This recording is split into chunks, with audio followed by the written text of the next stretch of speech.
West Indies all-rounder Andre Russell looks set to escape the possibility of serving the maximum 2-year ban for a whereabouts rule violation. Kian Rayner has been tracking the story and filed this report. A day before the Jamaica Anti-Doping Appeals Tribunal, chaired by Justice Carl Harrison, was set to start hearing JADCO's appeal against Andre Russell's 1-year ban for a whereabouts rule violation, impeccable TVJ sports sources have revealed that the case will not go ahead. This as JADCO in the last few days withdrew their case, which if successful could have seen the two-time ICC T20 World Cup winner serving up to 2 years.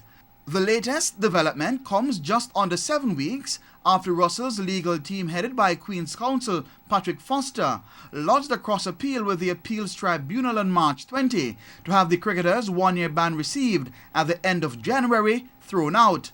TVJ Sports understands that Russell's legal team has also withdrawn their cross-appeal.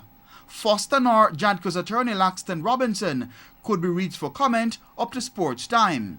But the decision, which TVJ Sports understand is set to be addressed at JADCO's press conference called for Monday morning, means Russell will only serve the remaining 9 months of his initial 1-year ban, which started on January 31. In February, JADCO had filed the appeal for Russell's 1-year ban to be doubled on the grounds that the independent disciplinary panel, chaired by Hugh Faulkner, was lenient in handing down their sanction based on the weight of the evidence presented.